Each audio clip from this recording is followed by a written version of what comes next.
My brother stalked and assaulted my girlfriend. At a wedding, my parents defended him. Now he's in prison for domestic violence. The second Victoria, 25F, my girlfriend walked in. Samuel instantly started behaving inappropriately, making her deeply uncomfortable with his totally inappropriate actions. He practically pushed our mom out of the way to be the first to hug Victoria, holding on way too long until she had to physically step back. Throughout dinner, he kept finding excuses to touch her arm or shoulder, telling these fake inside jokes that made no sense since they'd just met, and literally shoving past me multiple times to sit next to her until he completely crossed the line by trying to feed her from his own fork while making intense eye contact. Victoria was obviously uncomfortable but kept being polite since it was our first family gathering, and she wanted to make a good impression. The whole evening, Samuel kept bringing up embarrassing stories about me from childhood, twisting them to make me look like a pathetic fool. He told this completely fabricated story about how he had to save my high school girlfriend from my alleged emotional abuse, which never happened. Victoria knew these stories weren't true because I'd already told her about my teenage years, but my parents just sat there nodding along like Samuel was telling gospel truth. After dinner, things got even worse. Victoria offered to help clean up, trying to be helpful. I was helping my dad move some boxes in the garage when I realized I hadn't seen Victoria for a while. I found her in the kitchen with Samuel literally blocking her path to the door. He had her cornered by the sink and was telling her how she deserved someone more exciting than his boring, unstable older brother. He was standing way too close and had his hand on the counter next to her hip. Victoria had already told him to back off twice by the time I walked in. When she saw me, she looked relieved and immediately came to stand by me. Samuel just laughed it off like it was all some big joke, but I could feel Victoria trembling. My girlfriend Victoria and I have been together for 8 months, and everything was absolutely perfect, until Samuel decided to completely wreck our lives with his obsessive behavior. I guess I need to provide some background about our family dynamic for this to make sense. Samuel and I grew up in an upper-middle-class family in a small town in Minnesota. Our parents both work in real estate and make good money, but they've always been more focused on maintaining appearances than actual family relationships. Samuel was born when I was 3, and from the moment he arrived, he became the center of our parents' universe. Nothing he did was ever wrong, and somehow everything was always my fault. Growing up, Samuel showed some really concerning behavior that my parents completely ignored. When he was 6, he deliberately broke my gaming console because I wouldn't let him play when he wanted to. Instead of punishing him, my parents bought him his own and told me I should have shared better. When he was 12, he killed my pet hamster by feeding it chocolate, knowing it was toxic. But my parents said it was an accident and that I shouldn't have kept pets if I wasn't going to watch them properly. In high school, he spread rumors about me cheating on my girlfriend at the time, which caused us to break up. My parents said he was just being protective of her. This pattern has continued into our adult years. Samuel still lives at home with our parents, working at my dad's real estate office and basically doing whatever he wants. He's sabotaged every relationship I've tried to have. With my last girlfriend before Victoria, he convinced her family that I had a gambling addiction. Completely false. Before that, he told another girlfriend that I had cheated on all my previous girlfriends. Also false. Each time, my parents either defended his actions or accused me of exaggerating. When I met Victoria, I decided to do things differently. I kept our relationship completely secret from my family for the first 3 months because I wanted to protect her from Samuel's usual tactics. Victoria is honestly the best thing that's ever happened to me. She's brilliant, compassionate, and works as a pediatric nurse at our local hospital. We met in the hospital cafe where I was getting coffee while visiting a coworker who had surgery. She was on her lunch break, and we started talking about the horrible hospital coffee. After a few more coffee chats, we started dating, and everything just felt right. Victoria knows all about my family history because I wanted her to be prepared. She was actually the one who encouraged me to try introducing her to them, saying that maybe things would be different now that we're all adults. She's always trying to see the best in people, which is one of the things I love about her. I finally agreed to introduce Victoria to my family at a dinner party last month, and that's when everything started falling apart. The real problem started a few days after the dinner. Victoria began getting strange calls and texts from numbers she didn't recognize. At first, it was just heavy breathing or immediate hang-ups when she answered. Then they started leaving increasingly creepy voicemails calling her stuck up and frigid for rejecting a better option. Some messages mentioned specific details about her work schedule and what she was wearing that day, proving someone was watching her. Victoria didn't make the connection at first, but I recognized some of the voices as Samuel's old friends from high school. This group of guys who still hang around with him and basically do whatever he says because his parents give him money to throw around. When Victoria blocked those numbers, they just started calling from new ones. Then Samuel's friends began showing up at the hospital, pretending to be visitors but just hanging around the pediatric ward where Victoria works. They would stare at her for hours, making comments just loud enough for her to hear. Last week, one of them followed her to her car after her night shift. She was so scared she called me crying from her car, too afraid to drive home in case they were following her. I had to go pick her up and drive her car home while my friend followed in his car to make sure we weren't being tailed. Victoria has started having panic attacks before her shifts, and her coworkers have noticed something's wrong. Yesterday, I finally had enough proof to confront Samuel directly. I had recordings of the voicemails, screenshots of the texts, and security camera footage from the hospital showing his friends stalking Victoria. I went to our parents' house where Samuel still lives and showed him everything. He just sat there with this smug smirk on his face while I talked. talked, then looked me dead in the eyes and said he had no idea what I was talking about. But maybe if Victoria wasn't such a stuck-up bitch, people wouldn't feel the need to teach her a lesson. Something in me snapped when he said that, and I punched him in the face. Samuel immediately started wailing like I'd tried to kill him, even though it was barely a bloody nose. Our parents came running in, and of course, they completely lost it at me, not at Samuel. They didn't even look at the evidence I was trying to show them. Mom was hysterical about her baby boy being attacked, while Dad was screaming about how I've always been jealous of Samuel and need professional help for my anger issues. When I tried to explain about the harassment, Mom actually said that Victoria must have led Samuel on at dinner and was now playing the victim because she got caught flirting with him. Dad told me to get out of his house and not come back until I've apologized to Samuel and gotten my head straight. I'm writing this from Victoria's apartment where I've been since last night. She's finally fallen asleep in the other room after crying for hours because she's terrified to go to work tomorrow. Her supervisor has been understanding so far, but Victoria's worried she'll lose her job if this keeps escalating. She loves working with the kids in the pediatric ward and shouldn't have to give that up because of my psychotic brother. I just don't know what to do anymore. Every time I think Samuel can't stoop any lower, he proves me wrong. Our parents are completely enabling his behavior and gaslighting both me and Victoria about what's happening. The police won't do anything without more concrete evidence linking Samuel directly to the harassment. Victoria is living in fear. Her job might be at risk, and my family is acting like we're the ones causing problems. Has anyone dealt with something like this? How do I protect Victoria while dealing with my toxic family? Should I be doing more to document everything that's happening? Any advice would be appreciated because I'm at my wit's end here. Update 1. First, I want to thank everyone who commented on my original post. Reading all your responses helped me realize how serious this situation really is, and Victoria and I have been trying to follow the advice many of you gave about documenting everything and taking legal action. Unfortunately, things have only gotten worse over the past 2 weeks, and I need to vent about what's been happening. We followed the advice about going to the police. Victoria and I spent hours compiling evidence, screenshots of all the threatening texts, recordings of the voicemails, and security footage from the hospital showing Samuel's friends lurking around. We also had written statements from 3 of Victoria's co-workers who witnessed the stalking behavior. The police officer we spoke to seemed concerned at first, especially about the workplace harassment, but then everything got complicated. It turns out Samuel's best friend Tyler, one of the main guys involved in harassing Victoria, is the son of a local police sergeant. When we mentioned Tyler's name, the officer's whole attitude changed. He started saying that without direct proof that Samuel was orchestrating everything, there wasn't much they could do. He suggested that maybe Victoria was misinterpreting friendly attention from guys who were just hanging around the hospital for legitimate reasons. He even had the nerve to ask if Victoria might have encouraged their attention somehow. We asked to speak to a different officer, preferably a female officer, but they gave us the runaround. Eventually, they said they would issue warnings to the people we could identify from the security footage, but that was the most they could do without concrete evidence of actual threats. It felt like a complete waste of time. My parents' reaction was even worse than I expected. The day after we went to the police, Samuel showed up at their house with a black eye, claiming I had attacked him again. I hadn't even seen him since the night I punched him 2 weeks ago, but of course, my parents immediately believed him. My mom called me crying hysterically about how I was out of control and trying to destroy Samuel's life. She said that going to the police proved I was deliberately trying to ruin his future over a silly misunderstanding. Then my dad called. He was furious. He threatened to cut me off financially, which would have been scary if I still depended on them. Thankfully, I have a good job in software development and my own apartment. He also threatened to fire me from the family real estate business, forgetting that I've never actually worked there. That's Samuel's job. It really showed how they don't even see me as my own person, just as an extension of Samuel's life. The real disaster happened last weekend. My mom kept calling and texting, saying they wanted to fix things as a family. She promised that Samuel was sorry about everything and wanted to apologize to both me and Victoria. She said they had talked to him about boundaries, and he understood he had been inappropriate. After talking it over with Victoria, we decided to give them one chance to make things right. That was a huge mistake. We arrived at my parents' house for what was supposed to be a family dinner to patch things up.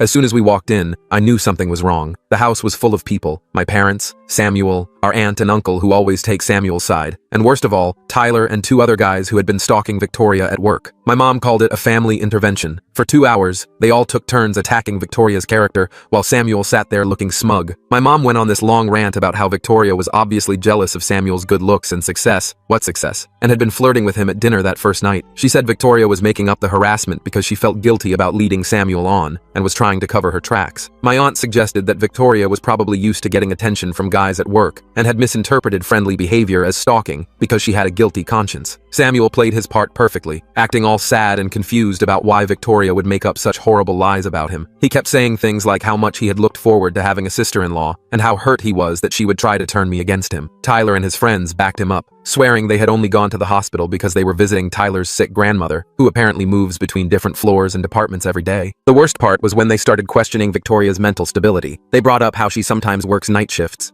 suggesting that maybe sleep deprivation was making her paranoid. They talked about how stressful it must be working with sick children, implying that maybe she was projecting her work stress onto innocent interactions with Samuel and his friends. My mom even had the audacity to recommend a therapist who could help Victoria work through her tendency to create drama. Victoria tried to defend herself at first, calmly explaining the harassment and showing them the texts and voicemails again, but they talked over her, dismissed her evidence as misunderstandings, or suggested she had somehow provoked everything. When Tyler started describing in detail what Victoria had been wearing on specific days at work, proving he had been stalking her, my parents acted like this was evidence that Victoria had been trying to attract attention. It all became too much when they invited Tyler and his friends to join us for dessert, saying they wanted to show us what nice young men they really were. Victoria started having trouble breathing and had to leave the room. When I tried to go after her, my mom grabbed my arm and said it was time for me to choose between my real family and a girl who was obviously unstable and trying to cause problems. I chose Victoria. We left immediately, and I haven't spoken to my family since that night. Samuel's friends have gotten bolder with their harassment, now spreading rumors at Victoria's workplace about her being mentally unstable and having a history of making false accusations. Her supervisor called her in for a meeting yesterday to discuss concerns about workplace drama. Even though he seemed sympathetic, he warned her that all the disruption was starting to affect her job performance and suggested she might want to consider transferring to a different department or hospital. We've hired a lawyer who is helping us pursue restraining orders, but it's a slow process. Victoria has been looking into positions at other hospitals, and one of her former colleagues has offered to help her get a job at a hospital in a city about 300 miles away. I hate that we're being forced to consider such drastic measures, but I can't stand seeing Victoria so scared and stressed all the time. She cries before every shift now, and she's lost weight because she's too anxious to eat properly. I just don't know what to do anymore. Every attempt to handle this reasonably has backfired. My family is completely delusional, the police are useless, and it feels like Samuel is winning. How do you fight back when everyone is determined to believe the worst about you and the best about your abuser? Update 2. I wish I was posting with better news, but everything has completely fallen apart after what happened at my cousin Holly's wedding last weekend. I've been trying to process everything for the past few days before writing this update. What was supposed to be a happy family celebration turned into an absolute nightmare that ended with Samuel in handcuffs and our family permanently divided. Some context first. Holly has always been the only family member besides my grandfather who saw through Samuel's act. When we were kids, she caught Samuel torturing her cat and told everyone, but my parents convinced the family that she was lying for attention. She's never forgotten that, and she's been firmly on my side through this whole situation with Victoria. She even wrote a detailed statement for our lawyer about Samuel's history of concerning behavior. When Holly sent us the wedding invitation, Victoria and I were hesitant to attend, but Holly called us personally and promised that she had only invited Samuel because her parents insisted, and that she had hired extra security specifically to watch him. She also seated us at a table with her husband's family, far away from my parents and Samuel. We thought with all the witnesses around and security present, Samuel wouldn't try anything stupid. We were wrong. The ceremony went fine, mainly because Samuel was busy being one of the groomsmen. Holly's husband is our cousin on the other side of the family and didn't know about any of the drama. At the reception, everything seemed okay at first. Samuel was sitting at the family table with our parents, and we were across the room with Holly's in-laws. Victoria was finally starting to relax and enjoy herself for the first time in weeks. Around 9 p.m., Victoria went to use the bathroom. She'd been gone maybe 10 minutes when I noticed Samuel wasn't at his table anymore. Something felt wrong, so I went to check on Victoria. As I was walking toward the bathrooms, I heard Victoria scream. I started running, and that's when Holly's husband Miller and his brother turned the corner ahead of me. They found Samuel pinning Victoria against the wall in the hallway outside the bathrooms, trying to force himself on her while she struggled. He had one hand over her mouth and the other gripping her arm so hard it left bruises. Miller and his brother pulled Samuel off Victoria just as I got there. Victoria was shaking and crying. Her dress was torn at the shoulder, and there were visible bruises forming on her arms. Samuel was obviously drunk, and started yelling about how Victoria had been teasing him all night. She literally hadn't gone near him, and how she had followed him to the hallway. She was there first. Miller's brother, who's a cop in another city, immediately called the local police while Miller helped Victoria to a private room where Holly and her mom were trying to calm her down. Here's where everything got even worse, if that's possible. When the police arrived, my parents tried to stop them from arresting Samuel. My mom was screaming about how it was all a misunderstanding, that Victoria must have led Samuel on, that they shouldn't ruin his life over a little drunken mistake. My dad actually tried to physically prevent the officers from handcuffing Samuel, saying they needed to handle this as a family matter. Samuel switched between crying about how Victoria had seduced him and threatening everyone, saying none of us understood what he was capable of. He looked completely unhinged. When they were finally putting him in the police car, he started shouting that Victoria was a slut who had been asking for it since the first time they met. Several guests recorded the whole meltdown on their phones. The aftermath has been brutal. My parents are on a rampage, calling everyone in the family to spread their version of events. According to them, Victoria lured Samuel to a secluded area, made advances on him, then screamed assault when he rejected her. They're saying she orchestrated the whole thing to get revenge on Samuel for exposing her lies about the harassment. They're even claiming that Miller and his brother roughed Samuel up before the police arrived. They didn't. And that Victoria gave herself the bruises. The one positive development is that Holly's wedding video caught Samuel following Victoria to the bathroom on camera. Between that, the bruises, multiple witnesses, and the videos of Samuel's meltdown during the arrest, our lawyer says we have a solid case. Several relatives who were at the wedding have come forward with statements about Samuel's behavior throughout the night, including him making crude comments about Victoria and following her around the reception. My parents are now threatening to disown me if Victoria doesn't drop the charges. They've been calling and texting non-stop, alternating between guilt trips about destroying the family and threats about ruining my inheritance. They even showed up at my apartment yesterday, causing such a scene that my neighbors called the police. My mom was crying about how I was sending her baby to jail, while my dad threatened to make sure I never work in this state again. Victoria and I have made our decision. She accepted the job offer at the hospital 300 miles away, and I've arranged to work remotely for my company. We're moving at the end of next month. A lot of people might think we're running away, but we just need to get away from all this toxicity and start fresh somewhere else. Holly understands and has promised to keep us updated about any family developments we need to know about. The hardest part in all this is knowing that my family will never admit Samuel needs help. Even after watching him assault someone at a wedding in front of witnesses, they're still defending him and blaming the victim. I've wondered if anything would have been different if someone had stepped in when we were kids, but I guess we'll never know. Right now, I just need to focus on protecting Victoria and building our new life together, far away from Samuel and my parents' enabling behavior. Update 3. I wasn't planning to post another update, but something happened yesterday that I feel like I need to share. After 4 years of blessed silence from my family, I received a hysterical phone call from my mom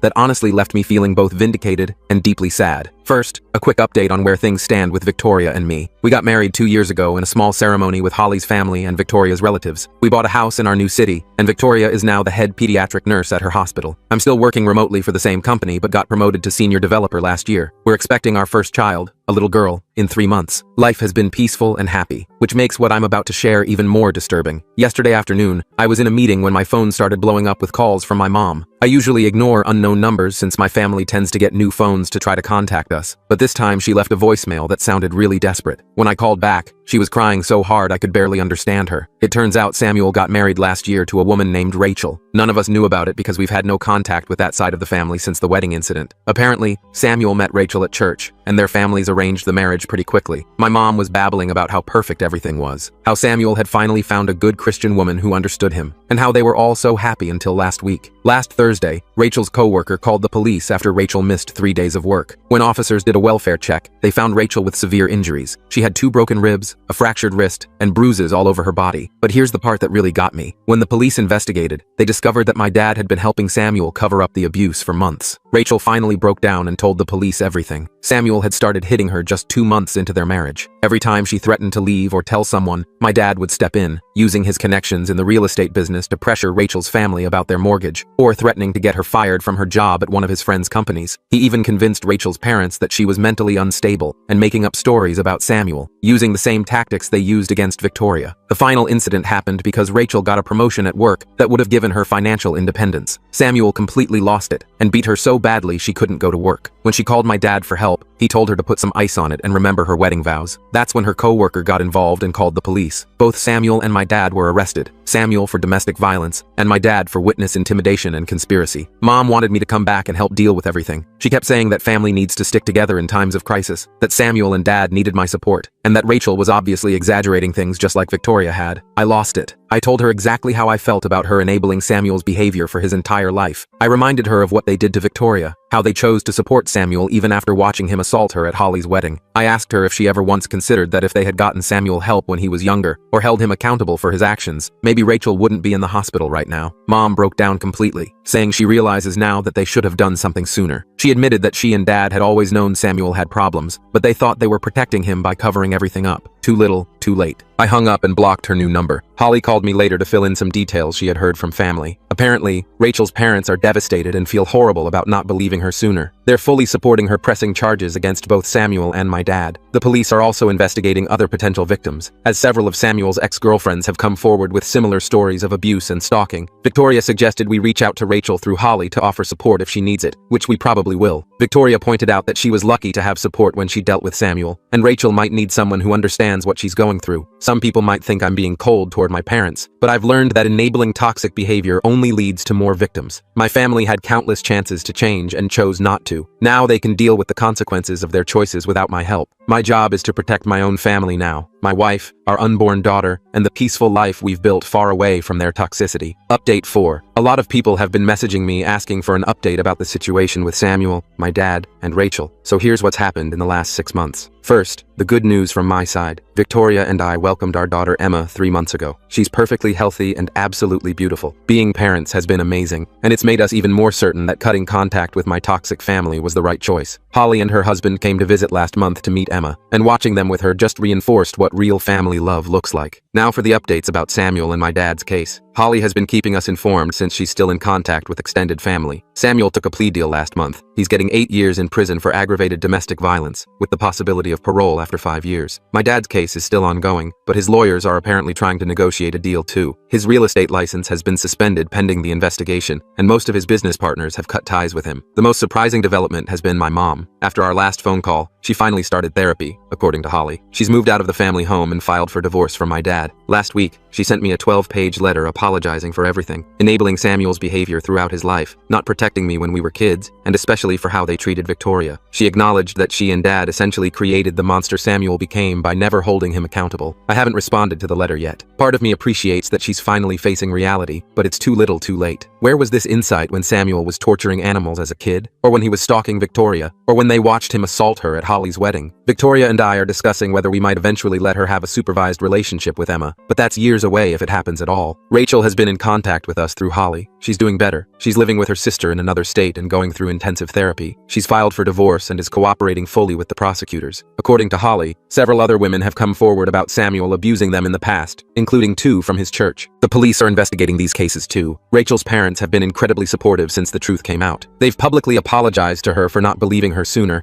and have cut all ties with my parents. They're even working with domestic violence organizations now to help other families recognize the signs of abuse and manipulation. The extended family has basically split into 2 camps. Most younger relatives and cousins have sided with us and Rachel, while the older generation is still making excuses for Samuel and my dad. Holly's mom, my aunt, started a family therapy group for relatives who want to understand how things got so bad and how to do better for the next generation. As for me and Victoria, we're focusing on our daughter and our life here. Victoria went back to work part-time last week, and she's been promoted to director of pediatric nursing. I'm still working remotely but might start my own software consulting business soon. We've built a wonderful community here with great friends and chosen family. Sometimes I think about reaching out to my mom or responding to her letter, but then I look at Emma and think about how my parents would have expected me to let Samuel around her if we were still in contact, claiming he deserved another chance. That thought alone confirms we made the right choice in staying away. The cycle of abuse and enabling in my family ends with my generation. Emma will grow up surrounded by healthy relationships and people who respect boundaries. Sometimes cutting off toxic family is the best thing you can do for your kids, even if it hurts.